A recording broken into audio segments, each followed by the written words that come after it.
Madaragdagan pa ang mga nakalistang red areas of concern dahil sa dumaraming insidente ng karahasan ayon sa COMELEC.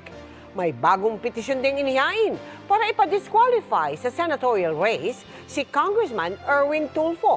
Nakatutok si Sandra Aguinaldo. Matapos ang pamamaril kay Dato Piang Maguindanao Vice Mayor Omar Samama nitong Lunes at ilan pang naunang election-related violence, madaragdagan raw ang naunang 38 areas of concern na tinukoy ng COMELEC na nasa red category. Ito yung mga lugar na merong seryosong banta ng election-related violence. Napansin daw kasi ng COMELEC na may pagtaas sa bilang ng karahasan, partikular sa Cotabato City at Maguindanao habang papalapit ang eleksyon. Meron po mga ilan ng mga nakakaraang araw, mga barangay officials at may mga kandidato rin na namatay o natambangan. Meron din po kasi na-sacrifice ng mga ilang bata na nadadamay during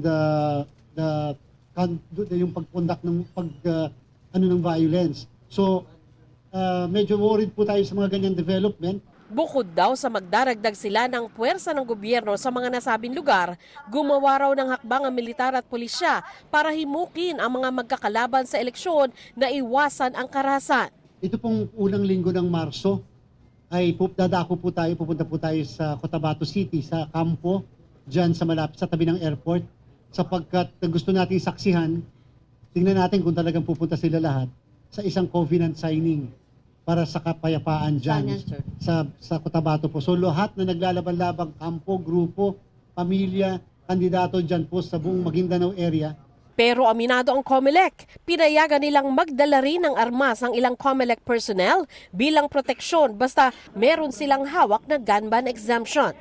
Naharap naman sa ikalawang petition for disqualification si ACT-CIS Party List Representative Erwin Tulfo.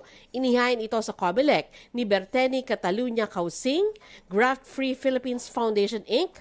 at Diosdado Villar Catalonge. Ilan sa pinunto nila sa petisyon na dapat daw i-disqualify si Tulfo dahil convicted ito sa 4 counts ng libel na maituturing na moral turpitude o kasalanang labag sa standard ng lipunan. Si Tulfo raw ay hindi Pilipino kundi US citizen umano. Bahagi raw siya ng political dynasty na pinagbabawal ng saligang batas. Sabi naman ni Tulfo, nakahanda siyang sagutin ang kasong isinampa ni Causing na aniya ay isang abogadong tinanggalan ng Korte Suprema ng lisensya at idineklara ng COMELEC na nuisance candidate sa senatorial elections. Iginagalang raw niya ang karapatan nitong magsampa ng reklamo at pinauubaya sa COMELEC ang paghusga. Kaugnay pa rin sa May 12 elections, sinabi ng COMELEC na pupulungin ito ang hindi bababa sa 40 na survey firm. Bukas, kaugnay sa paghihigpit sa mga survey ngayong election period. Nasa 34 na party list naman ang pinadala ng notice ng COMELEC para ipatanggal ang campaign materials nila na wala sa tamang sukat at lugar at hindi gumamit ng environment-friendly na materyales. Sinabi rin ng COMELEC na nasa 48.5 million na balota na ang naimprenta o 69% daw ng target nilang imprenta. Para sa GMA Integrated News, Sandra Aguinaldo, Nakatutok, 24 Oras.